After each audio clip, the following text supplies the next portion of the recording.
all the technical things are set. So welcome to those who are joining us on Zoom to our Communication Studies Spotlight Speaker event from Dreamer to Director. I'm Professor Joelle Ludovich, Chair of the Communication Studies Program, and this is a joint presentation in collaboration with and sponsored by Stories of Atlantic City and the Communication Studies Program. Our moderator tonight is Christina Noble. And Christina Noble is a project manager for Stories of Atlantic City, acting as a community organizer, event planner, and strategic planner. Alongside the Stories of AC team, Christina has helped to develop and nurture community and media partner relationships by collaborating with local organizations, activists, artists, and other community members on projects that highlight the resiliency and strength of the Atlantic City community. Christina holds a BS in Psychology and Human Development from Howard University and is currently pursuing an MA degree in American Studies. Welcome. Thank you.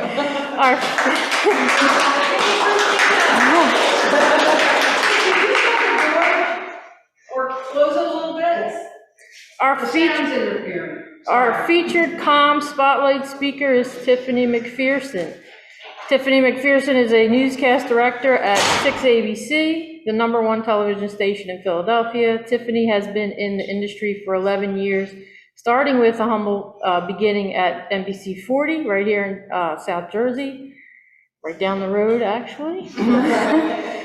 Tiffany is a graduate of Egg Harbor Township High School. She continued her education at St. John's University, graduating with a degree in TV film production. Tiffany has fearlessly navigated her way to success in a male-dominated field and has been working in a top 10 television market for 6 years. She is a member of the Directors Guild of America, and Tiffany takes pride in encouraging others to push through the glass ceilings and barriers that too often cause individuals to shy away from their dreams.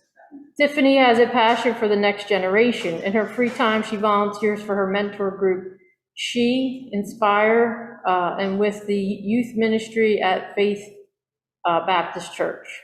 Tiffany always says barriers are stop signs for us to fuel up and push through. Enjoy the conversation. Welcome. Thank you. Thank you so much, Joelle, for the warm welcome. On behalf of Stories of AC, I'd like to welcome you again for joining us today. Thank you for coming out. I have the pleasure of having this dialogue today with one of my best friends. As Joelle mentioned, we went to high school together at Egg Harbor Township. So any Eagles in the house? Any Eagles? All right, one? Okay, three. Great. And now we are here today, both working in our passion fields. So I'm really excited to have this conversation with her. So I'm going to toss it off. I don't want to jump into her story because I know a lot of it. Now I want to take her speech. So I'm going to let her jump right into her story. Thank you, intro friend. Hi, my name is Tiffany. I am,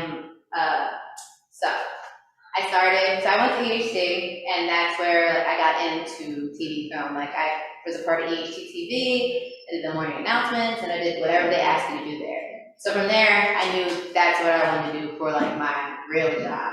So I went to college, I went to St. John's, and same thing, I stayed involved there, and I did exactly what I said, everything they wanted me to do. So from there, I got my degree there, and then I came home and started working at TV 40. Now, TV 40 is one of those smaller stations, and it's a station where you can do anything and everything.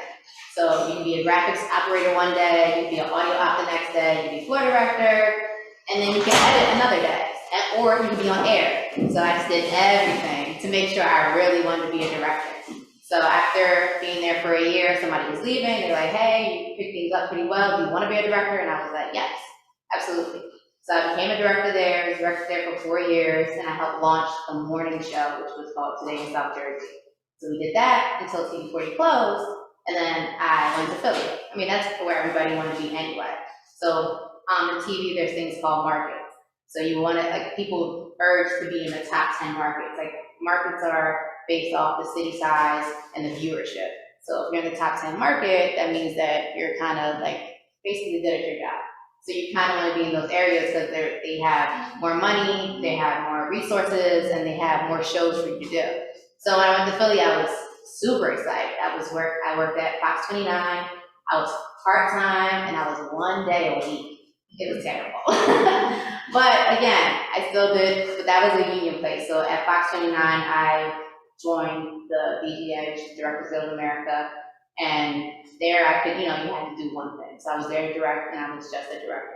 It was still a lot of fun. Like, I got to do the morning show, I got to do night shows. I was kind of utility, so I kind of went wherever they needed me to go. So after working there, I just wanted to change. So I went to 6ABC, and that's where I currently work, and I love it there. But again, I'm just a director, but there's more opportunities, there's more shows, and there's more things to be a part of. Because like 6ABC, like right now, they're getting ready for Thanksgiving parade. So you get to work with that, and you get to work in different departments, but still within the same realm. They just have more resources than any other job that I've been at. So I'm excited to be there, and I love my job, and it's fun. Great. So, you talked a little bit about college and high school, how you really were just doing all these things to figure out what you wanted to do. Was there anybody that you looked to as a mentor that you can think of that really helped to guide or to navigate you in the direction that you wanted to go? I guess I was just I looked at what I could see. I remember looking at credits sometime, I want my name to be here, and then what does this person do? So I would just Google the people in the credits randomly to see what they did, and I think that was just when I knew this is something I wanted to do, something I was excited about.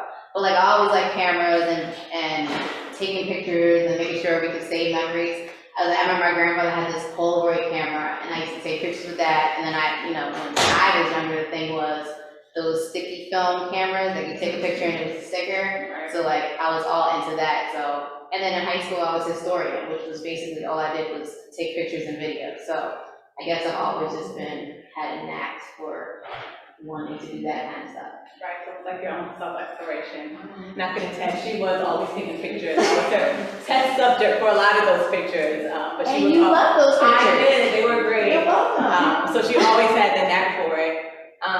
And even just considering mentorship, I feel like this generation doesn't really see the value in seeking out mentorships. What advice can you give to them in that context? Why is mentorship so important, and do you think it's important? I think it's important. I think it's nice to have somebody professionally know what you're trying to do to help guide you. Not to exactly tell you what to do, but if you can, somebody to bounce ideas off that's in your field, in your realm, and then they can kind of just give you opportunities you didn't know you could have. Because I personally, I have mentors, just people who support me and just want me to do well, but I never had a professional mentor. But until. Can I pause? We're gonna just tilt you guys so you can face the camera, if that is okay. Sure. So our audience is telling us on Zoom land, so we're just gonna catch your shot. Is this the camera The other that's way. facing them? All right, so now we'll have Christina and Tiffany move this way. Yeah, all right, so there's Sarah, put that, perfect, put it on. Right there? Okay. Can you see it? We're getting there. Thank you, Zoom friends. Thank you, friends here live in person. This is like a live production. Wait, We're gonna catch back. which camera is it? This one?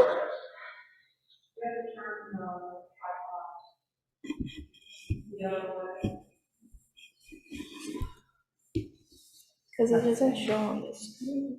Yeah, I have the screen here. Why am I catching myself? There's 3 cameras on there. Right, it moves, also it's sensitive, thank you all for your patience. This is seeing you, which is great, it's just not super close. Okay. Should You I wanna move it come a over little here? forward? Sure. And audience, thank you for your patience as we Sure. adjust. Work it out. It's a live production going on. It's a live production, which is. Behind the scenes work. Thank you, sorry. Yeah, that's great for shot, thank you. Is it okay for our audience members? Is everybody gonna shift to this side? Okay. Not looking at the back of our heads. All right, Thanks. that's true, that is true. Okay. We all good now? Yeah. Okay, Cool, great. thank you, I'm sorry. No worries, no worries. So, I think we were talking about mentorship and the importance of having a mentor, especially like you said, a professional one, someone who's actually in the field that you're trying to get into. So, I know in our personal conversations, you've mentioned how you're still seeking mentorship, because you realize that there's still a lot of growth for you, to obtain. So how has that process been in trying to find professional mentors in this stage in your career? It's fun. It's kind of, you think, I feel like you should always feel like you can learn from anybody and anybody. So right now, I just got into a program at my job. It's a mentorship program with somebody who lives lady who's across the country. But I'm excited about it because, you don't know what you don't know. So I'm excited to gain any knowledge from somebody who's been in the business 20 years. I'd be crazy not to think that I can learn from somebody else who's doing exactly what I'm doing. So I'm excited about that. Right. I think that's so important. Just really driving that point of having a mentor who's doing the work that you want to do. A lot of times, we're in high school, we think we like something, but then we go to college and we're, still in that realm of this is what we want to do. And we get there and we start taking the classes and it's like, I don't think I really want to do this. So just having the power of having the mentorship, having some type of experience, whether that's an internship, I think is really helpful, just to have someone to model after. So can you offer any advice about building and maintaining relationships in the professional world? I would say, I'm a terrible person, a follow-up person. So I would say, live by your Google Calendar. I write in there, I have to email Mike back. I have to text Alex, or I have to follow up about this project, because if things are done, I'm just thinking it's finished, it's done. But some people want more of a relationship and more of a understanding what we got going on. Because I'm a director, so I'm kind of short and just to the point. But sometimes people need more relationship with you and more connection. So I would say I live by my Google Calendar. If it's on there, I get it done, and I lie to myself. I have it set for a deadline 2 days before it's due, just so I know I'll have it done. Even if I slip up, I'm like, okay, well, I still got a day. It kind of works against me sometimes because I know I'm doing it now, but it does work. So, but people appreciate that, and people like to know that you're thinking about them, and like to know that you appreciate whatever project you just worked on, whatever relationship you have with them. They want to know that you appreciated that. So I would definitely get some type of scheduling system, because if you're like me, I won't do it unless it's written down and alarm sets off. I have reminders. It's a different tone than my ringtone. It's a whole thing. Right, yeah, I'm the girl that has 5,000 alarms set every day because I need reminders for everything. Right. I think it's really important that you highlight it too, where your strengths are and your weaknesses are. You're the director, you're really one-track minded, got to get it done, but recognizing, however, the importance and the power in building those relationships. I think another thing is consistency, right? Mm-hmm. You have to be consistent in building that relationship. You can't just send the note right away to the person that you need in that moment, right? You're trying to get the job, or you're trying to make the connection, you send that note and then you leave it at that until you need them again, weeks or months down the line, right? Because your urgency is not somebody else's urgency. Absolutely. Just because you need it now doesn't mean that they have to respond now, because if you're a person like me, I'll be responding in 3 or 4 days. So right, if you need it at a certain time, make sure you give that person time to give it to you. Absolutely. We all have things going on, right? And just the networking piece in general, that's an important tool, I think, keeping that consistency when you're trying to build those relationships. Once again, your tardiness is not someone else's urgency, mm-hmm. and recognizing that the people that you're trying to connect with are just that, they're people, right? They want to see, they love to hear, you check in on them as well, and not just get straight to business all the time. Once again, it's that relationship building. So I think those check-ins are key, like you said, setting it in the calendar, making sure you respond to people. I'm bad at responding because life is chaotic these days, but just the power of the follow-up really, I think, is key. And then how about you? How did networking go for you in regards to you getting the jobs that you have had? Well, when I worked at Fox, I knew another director there. We worked at Channel 40 together. So that just happened. Well, well, I didn't know he worked at Fox when I applied, but I applied and he was like, oh, I saw your resume come across, like, are you looking for a job here? And I was like, yeah. He was like, oh, well, I'm gonna put the word in. I was like, well, thank you. Like, but like, other than that, like, I feel like I like just network within my workplace. Like, not exactly to get the jobs that I have, but within my workplace, like, I see people who like know me and just like, you know, want to experience things. So that's an easy fix. That's something that's easy to do. I mean, it's just a conversation. But that's important, right? Yeah, And I think that's it could definitely like get you places that you want to be, or it can definitely give you opportunities that you didn't know you wanted. Because like, I'm not saying that every project I worked on, I thought of, like, if somebody thought of me for the project, and it's all been great experiences. I haven't had anything like real negative. right, but I think that speaks volumes too. You know, you said you didn't even know your colleague worked at this other Yeah. station, and all of a sudden they're approaching you saying, you know, we can put in a good word for you. And I think that speaks a lot to your work ethic. You never know who's in the room, you never know who's watching, right? Yeah. So it's just always important to be consistent, you know, and to be your best self whenever you can, right? Because people are watching whether you know it or not. Mm-hmm. So can you offer any advice? I know Joelle mentioned earlier that you are working in this man-driven field that is not very representative as well in a lot of different ways. So can you offer advice about handling any frustration or challenges and disappointments that may come up in the workplace? Because I'm sure you've encountered quite a few. How much time do we have? Listen, as both a person of color, a Black woman, and that, a woman, you know, so how do you go about handling those types of experiences? You know, I have a really calm father, and that kind of helped me be a calm person in difficult situations. So I feel like just growing up, like, when I was here, like, I was just taught like to bring it down. And as an adult, I feel like I can easily bring myself from 10 to 5 with no problem. So I think that was a huge help just in like my temperament. But as far as work, I mean, as a director, I'm people's bosses. So if I need something done, I just say it in a way to get it done. But like, there's people who don't want to work with you. There's people who don't like you because you're a woman. There's people who don't like you because you're Black. And there's people who don't like you because they've been at this job for 30, 40 years and you're telling them what to do. Like the easiest comment I always get is like, oh, my kid is older than you. Congrats. Like, I mean, that's wonderful. But it's like, but you can be assertive without being, you know, aggressive or the staple people call difficult woman.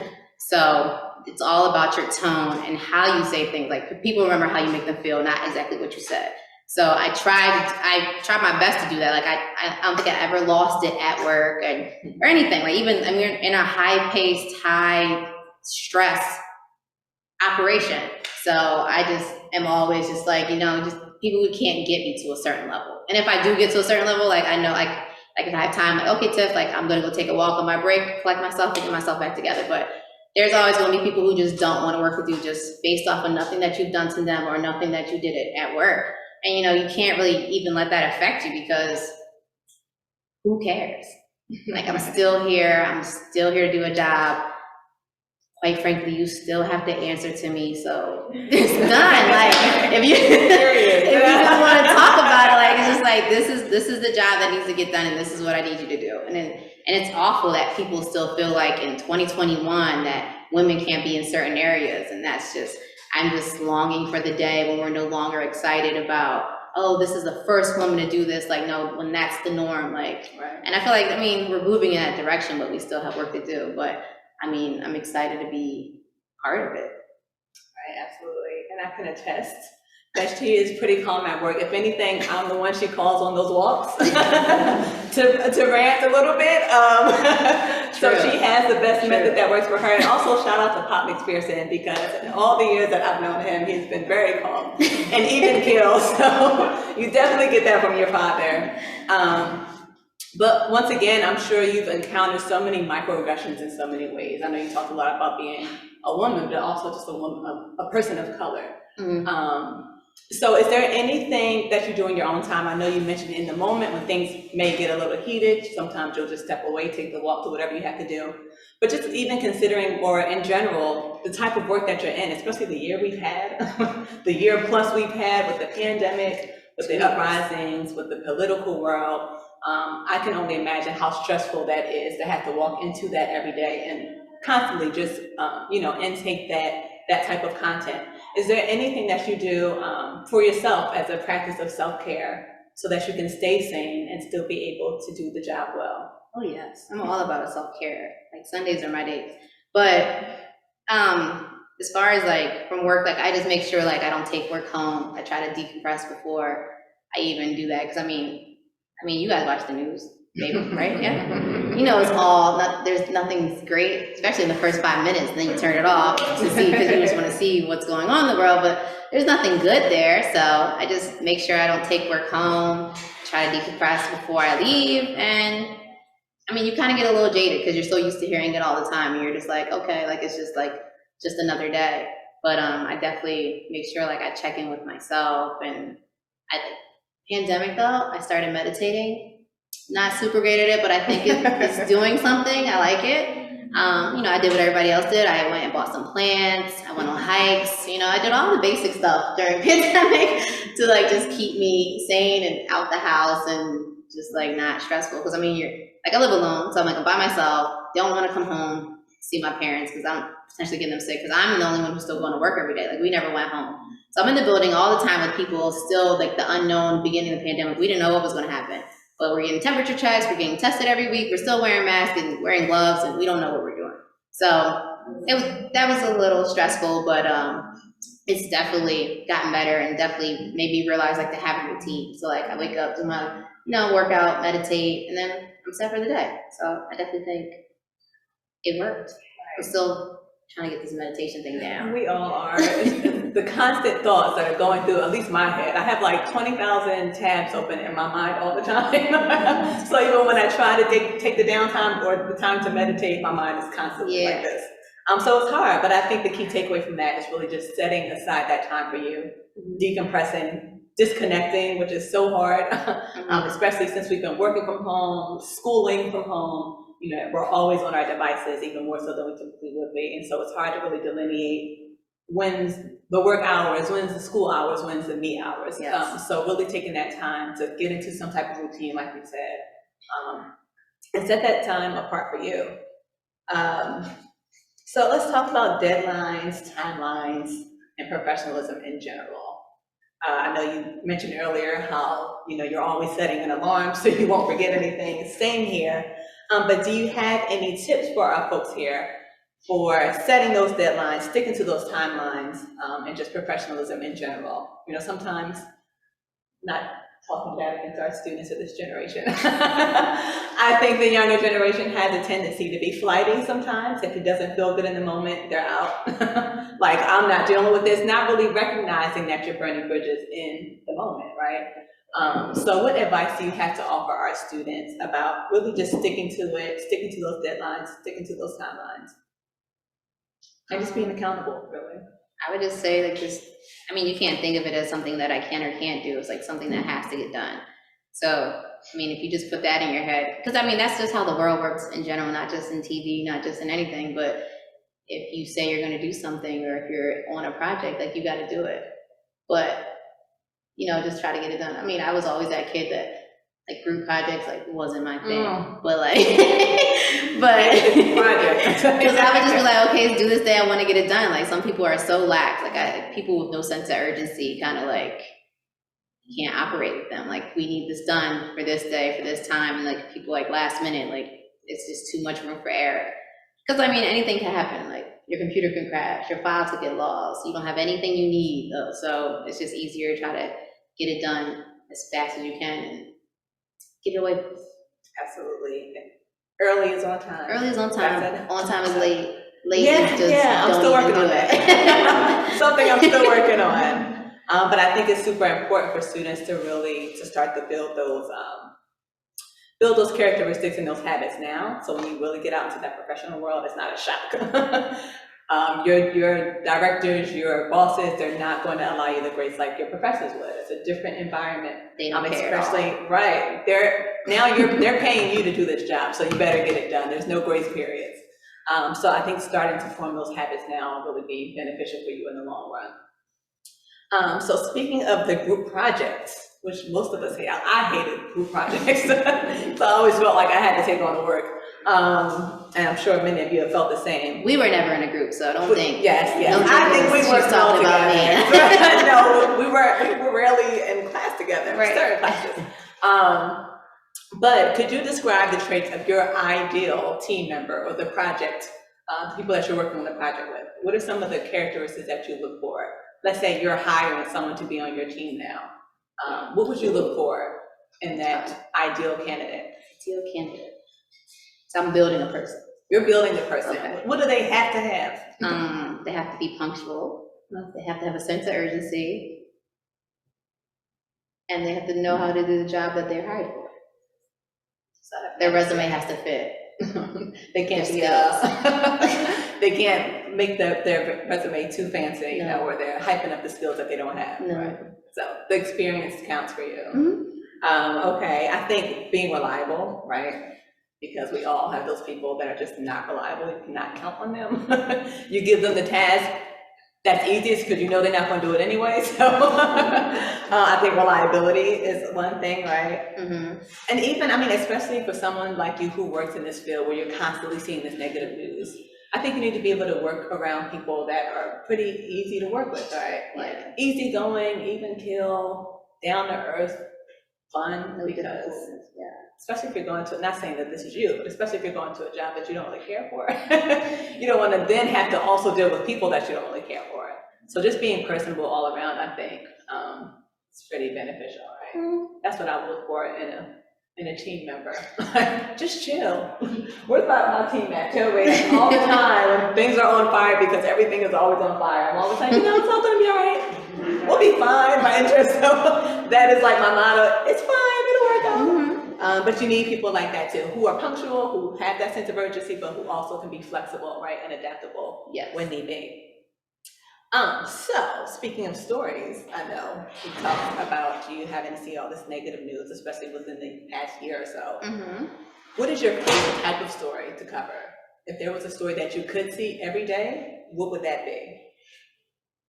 I guess it would be like those feel-good stories, like those unsung heroes, like people who are like doing so much in the community that we don't see. Like we have a segment at 6 called like Hometown Heroes, and it's like people who are nominated for what they do in the community, and I think those are good because it just highlights the community, it highlights what they do, and it highlights like things you might not know is happening right in your backyard. So I feel like those are the ones that kind of like tug on people's heartstrings, if you will. Right, the feel-good stories. The Yeah, feel-good I think that's great.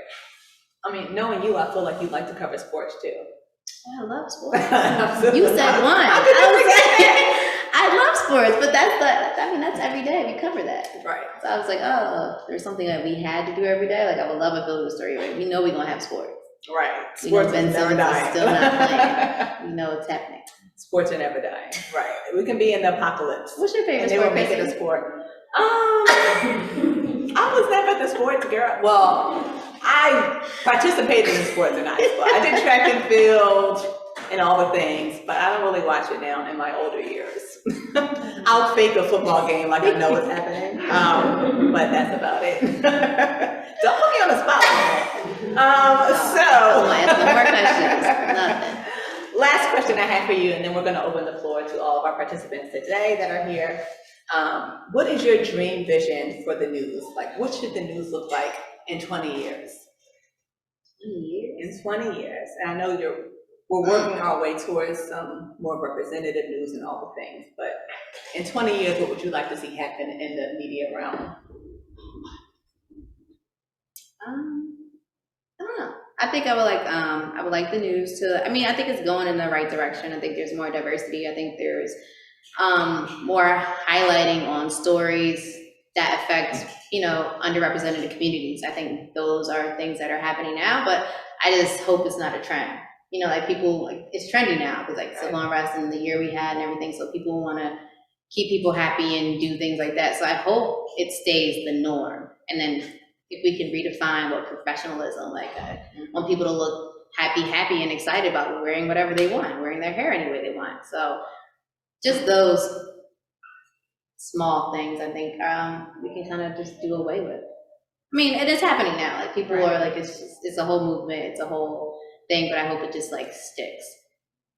Right, yeah, I think we're in the midst of a grand transition, so to speak, in media. Like you said, diversifying what professionalism looks like, I think that's huge, especially considering people of color. We've been policed so long in so many ways, down to how we wear our hair, and just being able to wear our hairstyles in whatever way we want on television is a form of resistance. But just seeing more things like that across the board, I think, would be ideal in the future. So hopefully we're on the right track and it's not a trend. Right. So we're going to open the floor up now to anyone who would like to ask questions to our speaker here, Tiffany McPherson. I'm going to move back a little bit so you can all see her. And just raise your hand. We'll also have someone on the Zoom moderating to see if we have questions coming in there. Go ahead. So, you talked about a lot of the methods that you got, but you know, sometimes be able to do a lot of room and sort of What was the last part? feel like giving up. Oh, yes. So I got a lot of those. Because, like, you get out of college, and then you get a job, and then you want to get another job. It's like, well, you have to have this many years of experience for this. And it's just like, how? Like, sometimes I felt like that was a setup. Because you get out, you can't get experience because you don't have experience. So, but my just advice for that is just do it anyway. Like, I wasn't technically qualified when I got hired at Fox, but through my experience, and like I sent a resume tape, but people don't do that anymore. Like, it's just a resume tape of me directing with my voice on like the A block of the show. And like, that's what my employer said at the time. He was like, yeah, we took you because you're the only person who sent in a resume tape. So I think if you just like keep yourself, if you know you want something, just like go above and beyond, and you'll be good. And also be persistent. Like, because the one job, like I applied online, but then I went on the website and emailed everybody in the department my resume.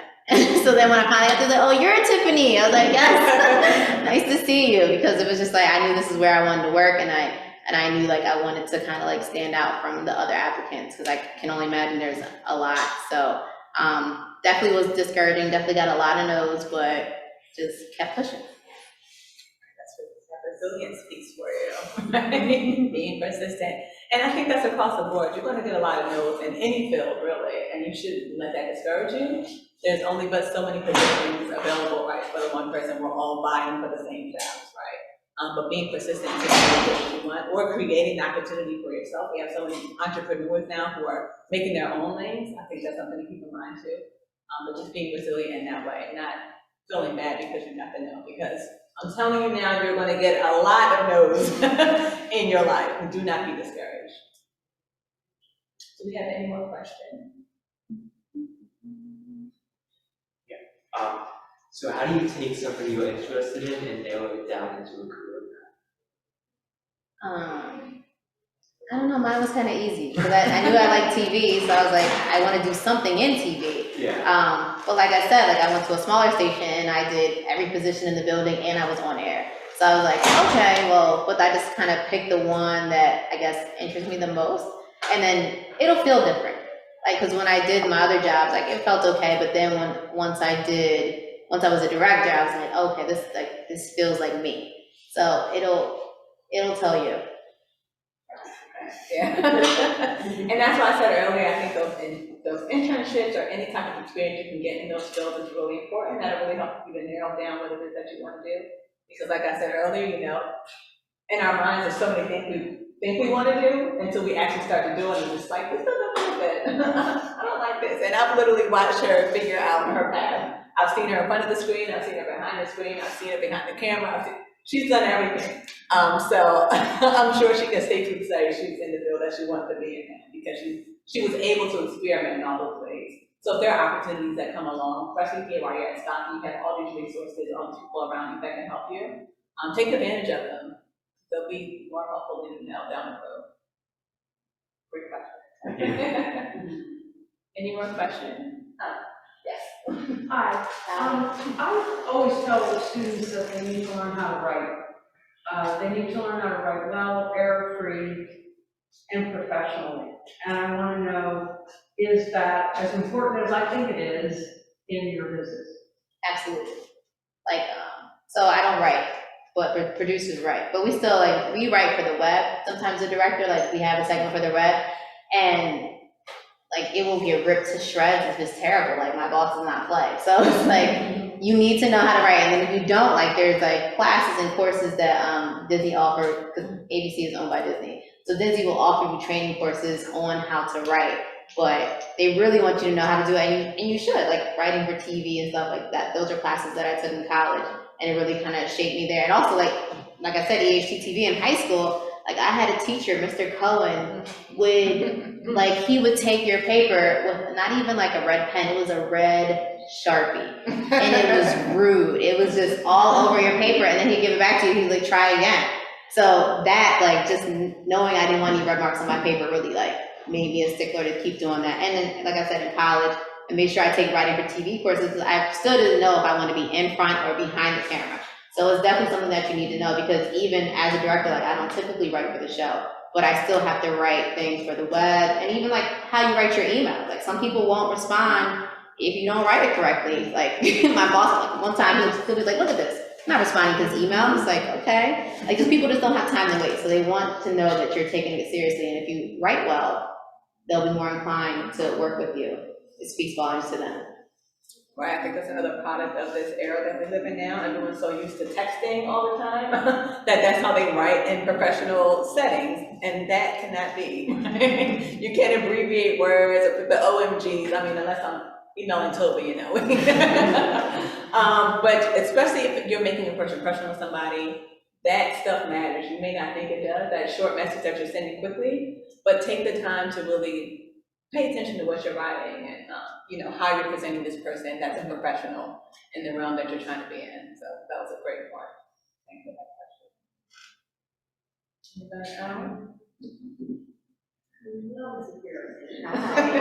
How important was like volunteer? So I heard you talk about the different jobs that you went through, but you know, we may not always get the positions and things that we need, and kind of seem like you really want to do like at a young age. So how important was it for you to volunteer at different opportunities, whatever it was, to help build your skill, and which you know, helps you get to where you are there? I think that was everything. Because I was always that person that wanted to do everything. I didn't really, like I played every sport, I did everything. So it was like, I never had like a focus. So volunteering just, like I said, like let me know what I could do, what I didn't want to do, and what I liked and what I didn't like. So I think that was really a skill, and you can learn from anything. Like I used to work at the water company with Miss Linda, and I did purchase orders. Well, like, I was like, I don't want to be an accountant, but I did purchase orders, and but that was a deadline. That was something I had to do at a certain day. So like all these things like still help shape me to be a good director, because it's always a deadline. It's always a sense of urgency. Like you can learn from anything and anybody. So, but you just have to be able to, like, those skills are just, you know, you can sharpen anything. So always being able to tap into those things, I think makes you a little bit more well-balanced. Yeah, I think that's a great point. You literally can learn from any situation you're in. We've had all types of jobs growing up, but we were able to take something from each one. So I think valuing your experience and whatever position you're in is really important. You don't even recognize how many things you're picking up that you're going to take along with you for the next gig or the next job or the next opportunity. So great note. And speaking of volunteering, I know you are involved in quite a few volunteer groups. How important is giving back to the community to you? It's important. Like, why do you value these practices? I mean, you can tell us even a little bit about who and what you volunteer for. Like, how do you even choose the places or the organizations that you want to volunteer for? I do volunteers. So it's like volunteer, but then the end of volunteer is ears. It's like the Disney volunteer community. So I do that at work because it's fun. Like we pack book bags for kids and we do food drives, and they were cleaning up a park this weekend. it just makes you feel good. It makes you feel good helping other people, and people like to see you. In college, so I went to St. John's. It's a Catholic school, so you have to do service project. So I did a service project, and then your senior year, I opted to run the service project. So I ran the mobile soup kitchen. So we would take a soup kitchen, take it to Brooklyn, and feed people like at a certain time of day. And I think that was like the most influential because people weren't even excited about the food. They were just excited to see you. When you knew their name, you knew a little bit about them, you could talk to them. Like, it was just like, they just wanted that connection too. So that like really touched my heart. And I think it was like a great experience. So that's why I do volunteers with Disney. And then like in Philly, there's a couple food drives, and then there's Chosen 300. And I try to make sure I get there when I can, but it's just fulfilling. I mean, if you're blessed enough to be in your right mind, sound mind, have a good opportunity to good space to live in, then you should help somebody else who is searching for what you have. Right, because you never know when you could be in that position, really, at the end of the day. Are there any more questions? There's a question. Yeah, I'd like to ask, most of, teaching students are, I'm sure they're getting most of their information today from their phones.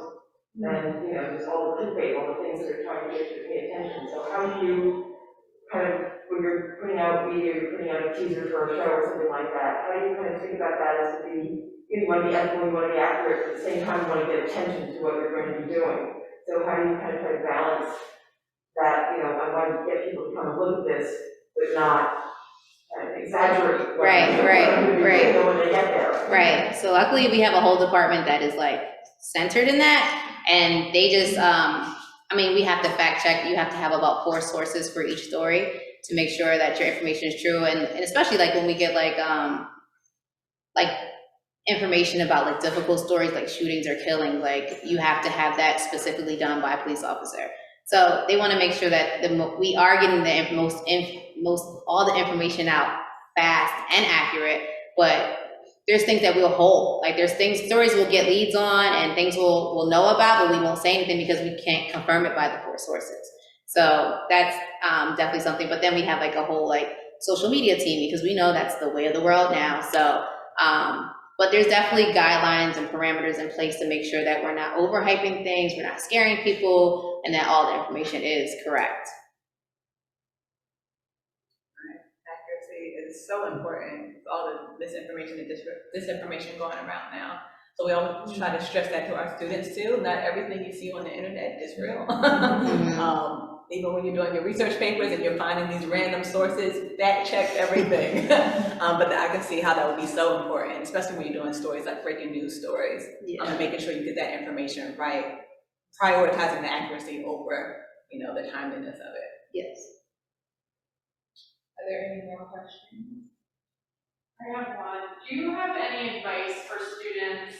I hear a lot that folks are afraid to take chances to be, I'm going to use the word like utilitarian players, where you hop from kind of gig to gig or function to function, even within a crew. Do you have any advice for when folks are challenged with that ask to maybe try something new or different? I know from your experience, you hopped. It's amazing, and I think we really need to honor that too, because that's so vulnerable, right? That's such a vulnerable state. Do you have any advice for the students and even the professionals, right? How do you pivot? I would say you have to try it, because especially if you don't know what you want to do, but then you don't know that you don't want to do it until you do it. Like all the things that I checked off my list was things that I did, and I was just like, yeah, that's not for me. But I'm not really that like out there person. I'm kind of like even keeled and just kind of reserved. So I didn't really want to do all these things, but I'm like, I have to figure out what I like.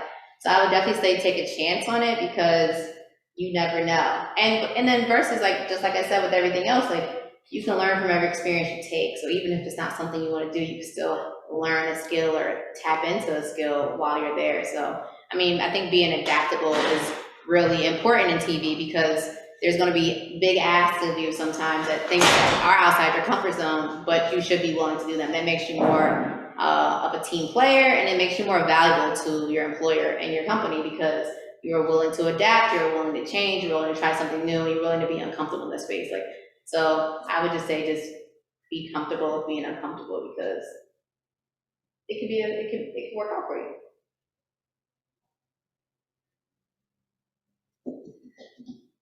Zoom question?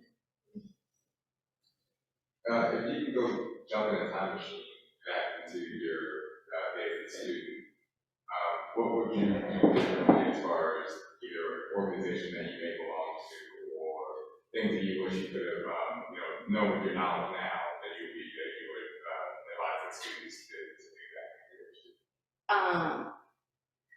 I guess I would have had a better internship. I didn't really have a great internship in college, so I kind of just knew I could just go my idea was I'll just figure out well, I didn't know. So here's my thing. I got out of college and I was like, yeah, just gonna go back home. I'm gonna go work in Philly, get a job there. And then once I realized that I wasn't qualified, I was like, what am I gonna do now?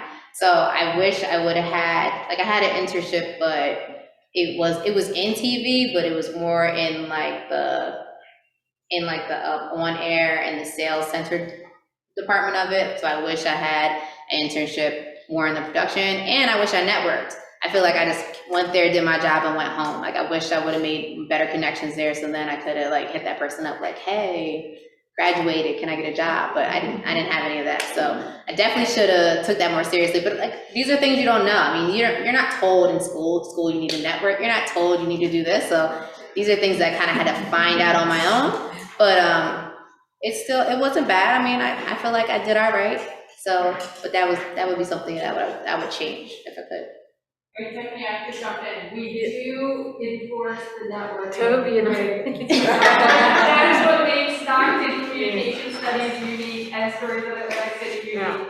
That we are drilling in the power of networking, Mhm. and we force, and I say this with the air quotes, or campaign, we force our students into internships and really trying to extend themselves. It's a huge priority. So we're taking your advice, it's in action. Yes. It's action. So students, we're actively trying to get you to do this. That's the why. This is the why, actually, right? Tiffany's explaining why we do what we do. I'm gonna jump in here too. Stories of Atlantic City Come on. offers, you gotta plug it. We offer an internship as well. We're now officially a course 2. We'll have another course in the spring. We have some of our current interns sitting in the front row right here, Sam, Maggie, and Lauren. I guess they have left us. But we also, have an intern graduate who is now Yes. to work with us. yes, this is the power of the network. So we had a student intern with us over the summer who graduated with her MBA, and now she's currently partnering with us for some work. So she built those connections and she got the job after graduating. So this is what matters. Make those connections while you can. You have so many resources around you. Even someone like Toba who's worked in the industry and has connections outside of Stockton, Joelle as well. Make these connections so that you're not forgotten when it's your chance to get into the field. You want to take some questions on the chat? Oh yes, do we have any on Zoom? So a couple have come through. This is from Maddie McDaniel. Advice for gaining the most out of our internship experiences in college. Do you have any advice for how to get the most out of that? I mean, I guess it really depends on the type of internship, right? And how flexible you can be in that internship and the relationship that you have with the person who's facilitating the internship. If there is some skill that you're interested in learning and that organization or whatever the place is, has opportunity for that, I think it's okay to say, hey, I'm really interested in learning more about this. Do you mind if I hop on this job for this task, right? Yeah, I think the hardest part is just getting in. Just research the one you want and don't wait till the last minute to get it because it'll be taken. So you want to intern somewhere, do that, a year before you want to go there and try to figure that out. Right, so that pre-search, I like to call it, really looking into, trying to tell your own experience and looking into the places that you're interested in interning at, and not waiting until the last minute, like you said. So you're not like, oh, they're filled up now I gotta find some random internship because it's a requirement. And I know Maddie McDaniel, I think she can hear me through there, but she's doing our prestigious DC internship experience. So So she is really going to have a cool opportunity for a lifetime of networking ahead of her, nationally through this experience in spring. So that's something for students to consider as well. There's another question from Dawn. Are there any classes you wish you had taken as an undergraduate that would have prepared you more for this industry? Or are there any other skills that you wish you had acquired early on? No, I had a really good advisor in college, and I took every TV course that was offered at St. John. So I think that was great. And as far as skills, like I work in TV, but I like film, I like photography. So like I have like friends with like-minded interests, and we shoot things on the weekends, and we do little short stories for the web and things like that. So even outside of work, I'm still like working on things that are passionate to me. So I feel like my college experience was great. So except for my internship, but I think it was I think everything was done right, and definitely helped me get me where I am today.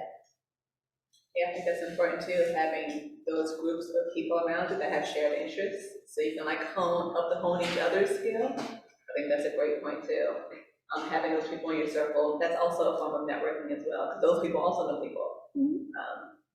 Great point. Right, I also talk a lot about taking as many writing classes as you can at Stockton, because like Tiffany mentioned, sometimes there are opportunities to work on your writing when you are in industry and it's in motion, but it's not every company that offers that. So I think guided instruction is such a huge thing that you can take advantage of. There aren't that many opportunities, and as you go through, not every company is invested in nurturing that talent. They want you to have it done already. Right. Yeah, writing is so important. You're going to need that in literally any field you go into, some level of writing. Even if you're considering going to grad school after this, you're going to have to write. So just learning at least those basic skills, grammar, and all things is super important. Do you have any more questions? There were a couple comments. Michelle Tomko said early on she lies to herself about due dates too. I can hear her laughing. She's glad she's not the only one. And she also said she never had a mentor. So that's something I think a lot of folks, when they reflect on their experiences, to hear about that would be awesome. Jovan Varela said powerful in the comments as well. If anyone, I think Joelle has the power to unmute. If anyone wants to unmute. They are. They can unmute themselves. All right, cool. So any hands raised? If anybody wants to ask a question on Zoom. We have one question here. So my question is the youth is heavy, especially now. I'm working in the industry. Is there ever, is there a power is light and fun, or is it really kind of serious and very talking about urgency? There's light stories. There's definitely stories usually we tape these things called FYI Philly on the weekends, and that's really restaurants and fun places to do in Philly. So those things are light, but no, typically it's it's heavy. But then you get when the big productions come, Philly, they've had everything. I worked there when the Pope was here, when we had the draft, and then when the Eagles won the Super Bowl, we had the parades. Those things are fun, hectic but fun.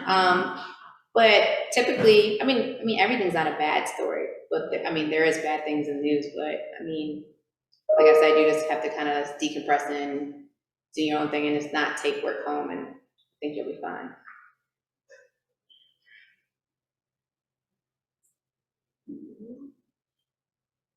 The chat is quiet. I have a question about the competition piece. I know you all, I think you're still number one in the market. I know. I have a tiny presentation for anyone who doesn't know. What's that pressure like to remain in a top spot? Or do you feel that in your position? Definitely, it's stressful. But it feels good to know that you're there and you're working there in the top spot. But it definitely makes you cross every T, dot every I. Especially like there's like when I do the 6 and 11 with Jim, I'm just like super like, okay, this is the show. Like, because like these, you know, like Jim and even like other people there, you've been watching them, well, I've been watching them since I was a kid. Like Rick told me if I had school or not, like if school was canceled. So like you want to make Well, we had to sit in front of the screen and wait to see if school was closed. Yeah, like there's no text or email. Like you just had to watch that crawl at the bottom of the screen. But it's definitely pressure, but it's good pressure. Like I don't know, I feel like I'm a good under pressure person. So like I like it. People hate it, but I enjoy it. But it's definitely like something to be cognizant of. Like every time I go to work, like, but I knew like this is when I wanted to work. Like I would come home and tell my parents like, yeah, I'm just gonna work at Channel 6 one day because I know I'm gonna work at Channel 6. And it took some different avenues. I didn't go right there, but I got there. So it definitely feels good to be there, and it like kind of like makes me feel like I did what I set out to do. What was your most memorable like moment working at 6 ABC or Fox News? Well, I haven't been at 6 that long for the events, but like I said, I like the events. And I think the Pope was really cool because my station was right next to Independence Hall, and that's where he gave his speech. That's where he spoke, and that it was just nice to see the people, and like everything was shut down in the city. And I just remember like me and like the rest of the producers, we like walked the Ben Franklin Bridge. Like when has the bridge been shut down besides for a marathon? Like it was shut down for 3 days. It was amazing. So I think that was my favorite event just because it was cool to walk around the city, like because it was a ghost town. Sorry. I don't know if that was great for you. Thank you. You're welcome. Do we have any more questions? What exactly do you need to separate work from, you know, it sounds good to your brain also, how do you do that? I just listen to music. It's just simple. Like I just put on something and just try to like just go to another place. But like I said, like once I feel like I've been working in it long enough to where like I don't, like I'm doing the news, but I don't always hear the stories. Like I'm more focused on, is this camera right? Is this graphic next? Do we have this video in? So I'm in the show, but I'm not exactly listening to the show all the time. Like I'm listening to make sure like the script and the VO matches up, the video matches up, but I'm not always paying so close attention to where I'm like taking it all in. It's not like I'm like home watching it. So I feel like that helps because I'm just like, I'm doing other things. So I don't really focus on it, but some things you like hit you. But other than that, like, like I said, you get used to it. It's not as much as a shocking thing as it is to you anymore. I mean, that's a gift and a curse. Because then, like, in your real life, and people are like, oh, this happened. I'm like, oh, okay.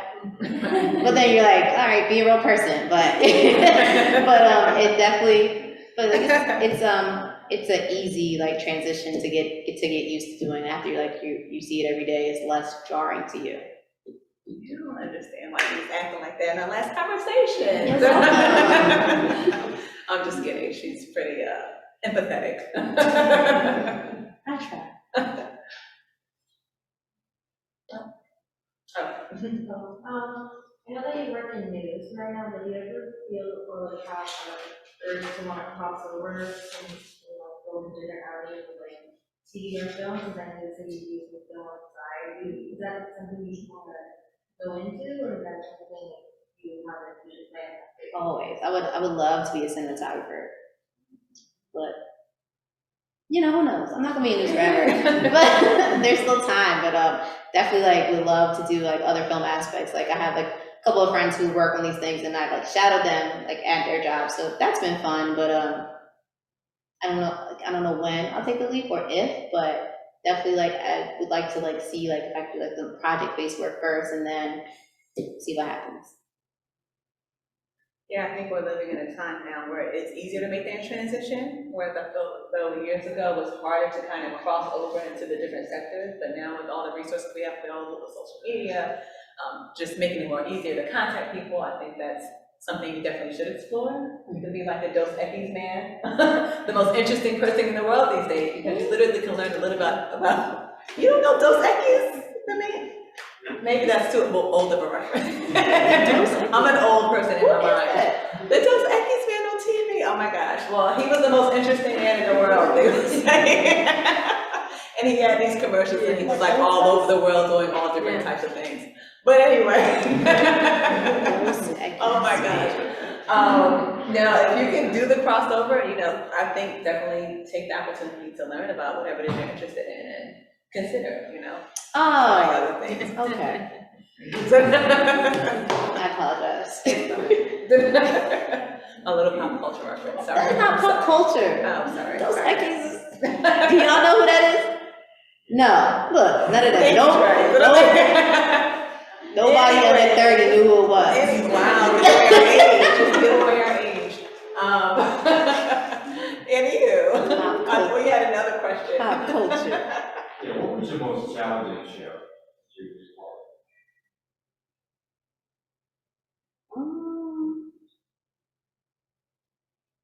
I don't know. Most challenging show. I guess, I mean, my most challenging show had to be when George Floyd died. Like the civil unrest in Philly, like, cause, so Philly was shut down, had to go to work. I went to work early to cover it. And it was just me. My other coworker couldn't get in because the city streets were blocked off. So then I had to do the whole show, and it was just like wall-to-wall coverage. And it was just like, it was difficult because it was hard to watch and it was just like heavy personally, but then it was difficult just being at work and doing all these things. And then not to mention, we had like a bomb threat that day too. So it was like, I didn't want to be anywhere near it. So that was a rough day. Like I remember like going home just feeling like low because it was just a horrible time to be at work. Like you're trying to do your job and you are doing your job, but like I said, like sometimes you feel, sometimes you don't feel. That was the day I felt everything. So it definitely was one of the lowest days at work, but got through it.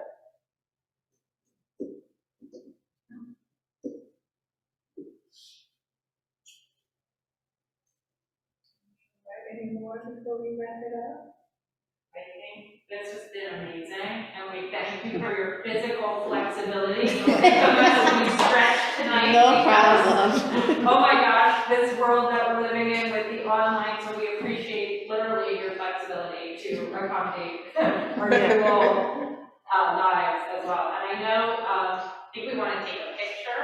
Is that right, Joelle? If you're able to take a picture, like with, you know, group picture, that would be nice if you can. But thank you for your, like Toby said, for your time. I know your schedule's hectic, so thank you for coming down here, and thank you also Christina for narrating, and thank you to Stories of AC and all of you for sponsoring, and all of you for coming today. There's some refreshments outside. If you want to grab some refreshments on your way out, you can help yourself. Yes, and we just talked about networking, so now it's your chance. Just throwing that out there for all our folk out here tonight. Thank you to those on Zoom for joining us as well. Thank you, Zoom friends. Yes, thank you. All right, so how do we want to do this?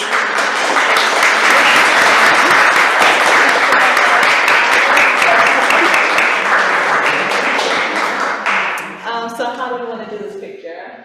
Well, wait, before you hang up, I have an idea about getting the Zoomers in the picture. If we screen share and put it on a gallery, I wonder if that will work. And then for anyone in the intro class, there are the real Rice Krispie treats that I've been talking about for the whole semester outside too. Right, so if you do the view at the top. Do the view. You can. No, go ahead. View? Yeah, you got it. Gallery? Yes. Yeah. Is that everyone? Most of the screens are all. Okay.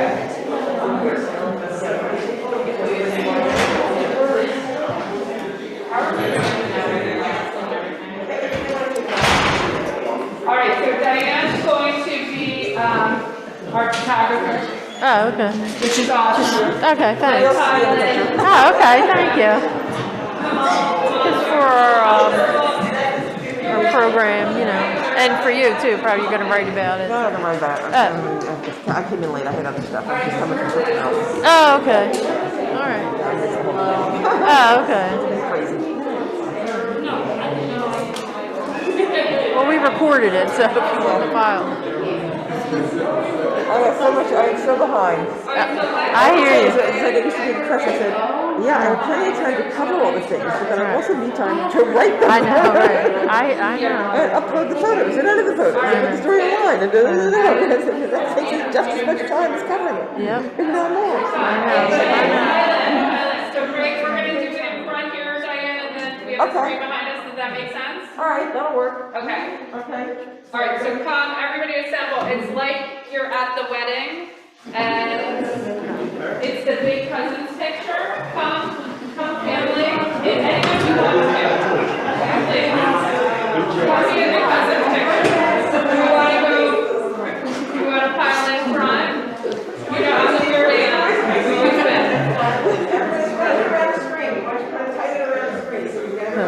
Do it.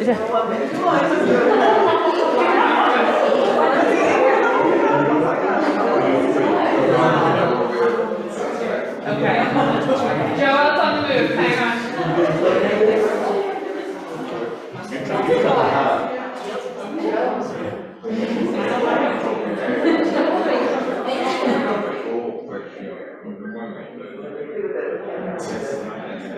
Yeah, move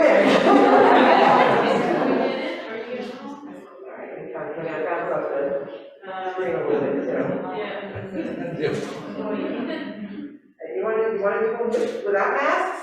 If everybody's comfortable, take them off. It's a quickie, hold your breath. It's up to you. Take them, put them right back on.